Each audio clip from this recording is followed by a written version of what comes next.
El órgano de administración judicial presenta Te Escuchamos. Aquí hablamos de acceso a la justicia y protección de derechos de personas en situación vulnerable. Conoce las acciones que realizan los órganos del Poder Judicial de la Federación para garantizar el ejercicio de tus derechos. Acércate, porque aquí te escuchamos, te asesoramos y te defendemos.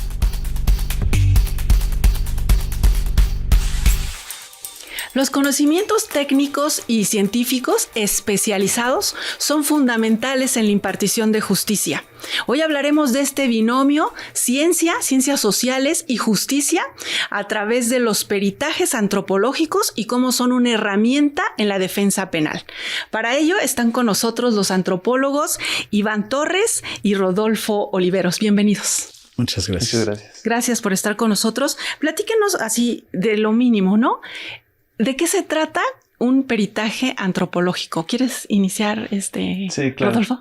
Pues un peritaje antropológico trata de dar cuenta de la complejidad de la realidad social, de su dimensión sociocultural, a partir, pues, de los casos o de las peticiones que hagan las partes y dar cuenta de cómo una realidad social puede ser tan compleja que es necesario que a partir de la disciplina que nosotros ejercemos, que es la antropología, podamos desentrañar estos hilos finos de la realidad social, que no solamente son los elementos culturales, sino también las formas propias de organización social, las formas propias en cómo estos pueblos se relacionan con su territorio, y que no nada más estamos hablando de pueblos indígenas, también hablamos de pueblos equiparables, de otro tipo de organización social, a partir de la cual nosotros podemos aportar elementos que a los jueces les permitan conocer esta realidad compleja.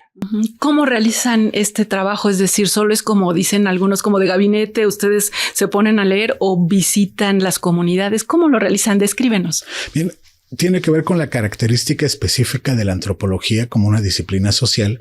Nuestras investigaciones sí incluyen investigación de gabinete, pero requieren forzosamente, nosotros le nombramos observación participante.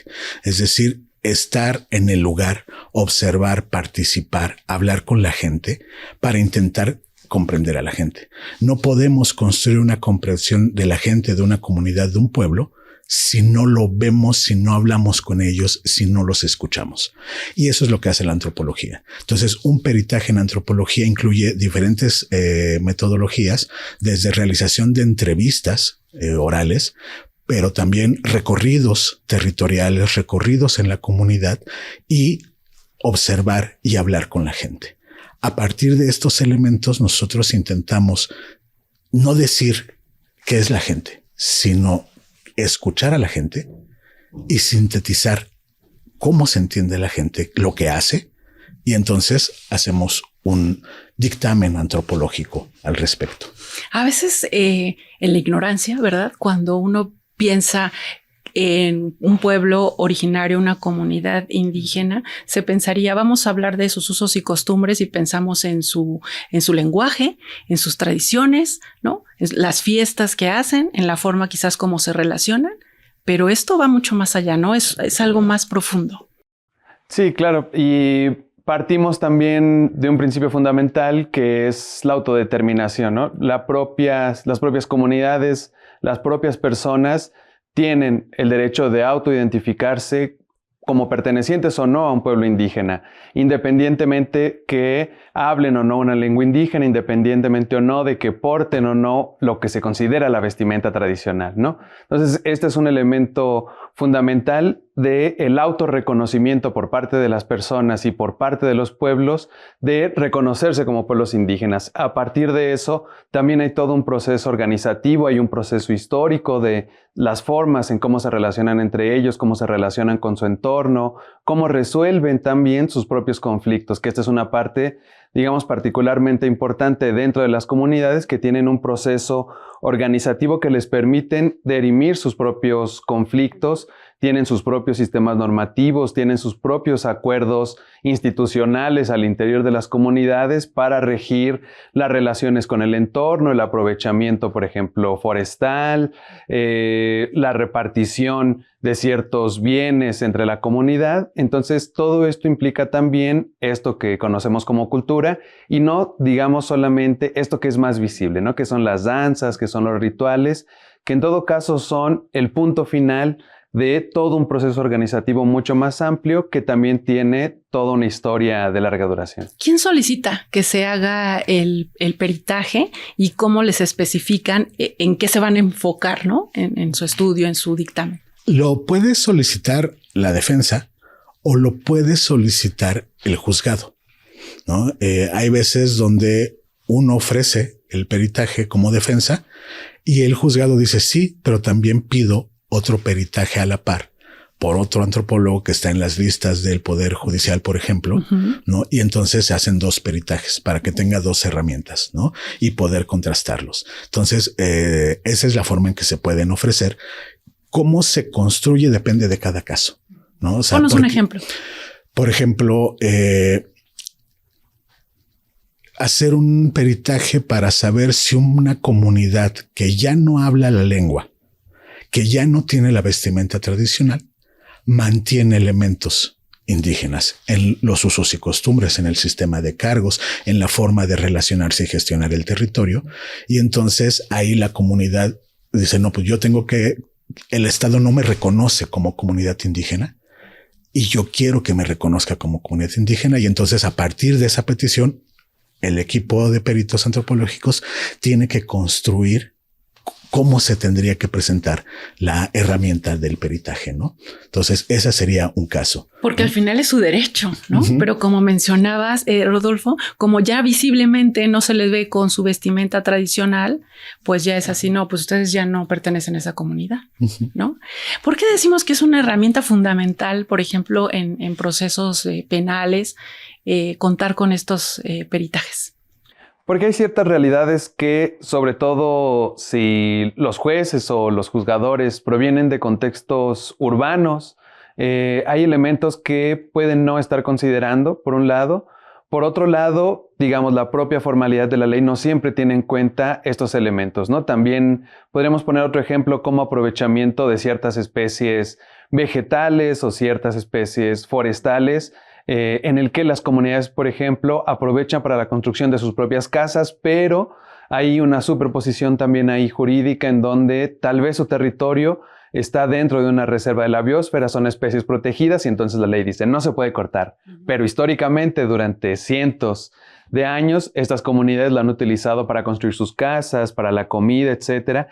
Y si solamente se apegaran a lo formal, pues directamente podrían estar siendo acusados las comunidades de estar cometiendo un delito. Y entonces ahí es donde nosotros, más que hablar por las comunidades, en realidad lo que hacemos es decir, bueno, las comunidades tienen un proceso mucho más amplio que explican esta relación con el territorio, en donde esto que a lo mejor desde lo formal se ve como una depredación, desde las comunidades es en realidad un aprovechamiento que permite procesos de regeneración del bosque y la continuidad de la propia comunidad, que les permite construir sus casas, mantener la cocina tradicional, podríamos decir, es decir, este tipo de aprovechamientos. Y esto es lo que nosotros tratamos de mostrar, de darle este conocimiento a los juzgadores, a los jueces, para que conozcan esta realidad más amplia de las comunidades y de la sociedad en general, porque pueden ser casos también urbanos, pueden ser distintos tipos de casos que la antropología puede aportar elementos. Ustedes prácticamente son como los ojos, ¿no? del juzgador que está en otro lugar, en otra pues círculo, en otra esfera, y ustedes le van a presentar todos esos detalles que él pues prácticamente ignora. ¿Cómo se le puede dar esta dimensión colectiva cuando se trata de casos individuales, ¿no? Porque puede ser que solamente el problema sea con uno de los integrantes de la comunidad. ¿Cómo logran eso? Bien, justo yo creo que la antropología lo que hace es traducir, ¿no? Traducir cómo es la forma de vida y pensamiento de una comunidad a otra que no lo conoce. Y entonces los juzgadores, si no conocen esa forma de vida, no tienen elementos para entender. Entonces nosotros lo que hacemos es presentar un instrumento que intenta decirle, mira, esto es. Por ejemplo, hay un caso que veíamos hace poco donde hay problemas ligados en un territorio que está en propiedad privada. Y la figura de propiedad privada se puede entender en términos individuales. Pero hay comunidades que a lo largo de su historia, cuando viene la fragmentación de los territorios comunitarios, deciden ir adquiriendo la propiedad privada, pero organizarla mancomunadamente. Si tú no conoces esta dimensión de la propiedad mancomunada, tú juzgas en términos de propiedad privada, pues como aquí la conocemos y en cualquier lugar todos del mundo, ¿no? Pero la propiedad mancomunada es esta relación entre el individuo y el territorio que sigue siendo colectivo, ¿no? Y hay gestiones comunitarias en lugares donde es propiedad privada, que no hay ejido, que no hay bienes comunales, ¿no? Que es otra forma de propiedad. Pero entonces, de esta forma se puede ligar lo individual a lo colectivo, ¿no? Habría otras que es como una acción individual de una persona se deriva de prácticas colectivas y incide en prácticas colectivas. Si yo cometo un delito en mi comunidad, incide en la comunidad, genera afectaciones. Si la justicia no toma en cuenta las formas comunitarias, puede generar otros problemas, ¿no? Porque hay una noción diferente también de justicia en las comunidades. Tienen formas para regular, de lo que se concibe como la justicia, que más allá del castigo, ¿no? Nosotros en la sociedad nacional sí se piensa la justicia en términos de castigo, sobre todo. Una sanción, ¿no? Justo eso quería preguntarles, ¿cuál es el papel de la antropología frente al derecho penal, ¿no? Lo que decías, porque quizás las sanciones que se aplican para el sistema que todos conocemos no impacta igual en una comunidad, ¿no? En una comunidad indígena. Sí, claro. Y digamos, también en ese sentido, un poco lo que decía Iván hace rato, la antropología hace un proceso de traducción, que en realidad si nos apegamos a este principio de la autodeterminación, de la propia autonomía de los pueblos, reconocida ya en acuerdos internacionales y en la propia legislación nacional, en realidad los pueblos deberían tener su propia voz para poder ellos hacer evidentes y claros su sistema de justicia, su sistema normativo y que este fuera reconocido. Pero hasta ahora, digamos, la antropología lo que hace es ser ese intermediario de hacer la traducción entre ese tipo de sistemas normativos de las comunidades, de sus formas de regular, de aplicar la justicia al interior, de resolver conflictos y el sistema jurídico nacional, digamos, no tanto estatal como federal. Entonces tenemos justamente estos elementos de ser esa especie de traductor de diversos sistemas, porque también tenemos otra realidad y es que estos sistemas son muy variados. Tenemos comunidades indígenas, campesinas, tradicionales, desde el norte, desde la península de Baja California hasta la península de Yucatán, con sistemas normativos muy diversos que también es difícil que el sistema de justicia conozca, digamos, a detalle el funcionamiento de cada uno de estos sistemas. Y por eso también, digamos, es importante que peritos, antropólogos, especialistas en cada una de las regiones o en temas específicos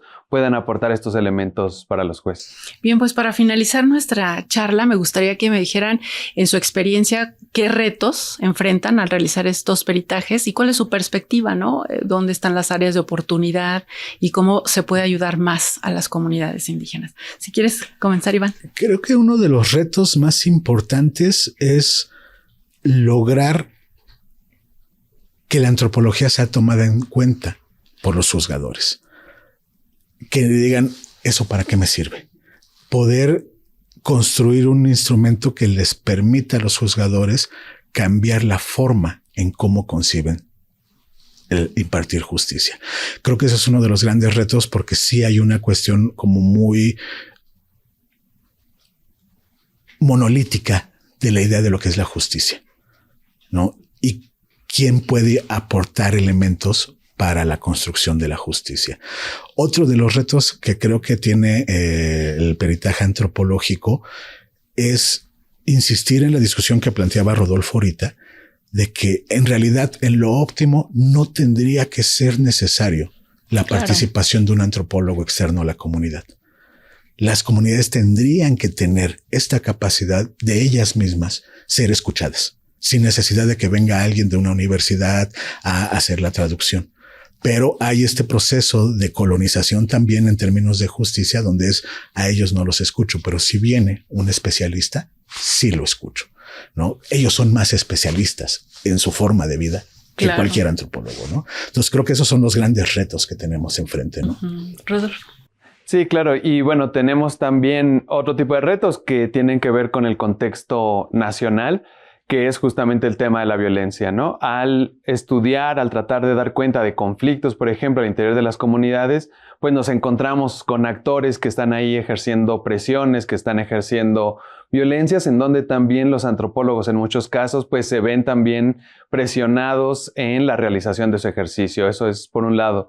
Por otro lado, también insistir en este papel que dentro de la sociedad la antropología puede tener y que a lo largo de la historia de nuestro país ha tenido como una de las disciplinas centrales para entender la diversidad. Y en ese sentido creo que un área muy importante es que la antropología puede aportar esta perspectiva intercultural para la justicia mexicana, en donde precisamente se logre romper esto que mencionaba Iván, ¿no? Esta dimensión monolítica de la justicia hacia una perspectiva plural y diversa que tome en cuenta estas diferencias socioculturales y los procesos históricos que nos permitan entender la realidad de los pueblos indígenas. Bien, pues Iván, Rodolfo, sin duda nos dejan varios temas sobre la mesa para reflexionar. Muchas gracias por habernos acompañado.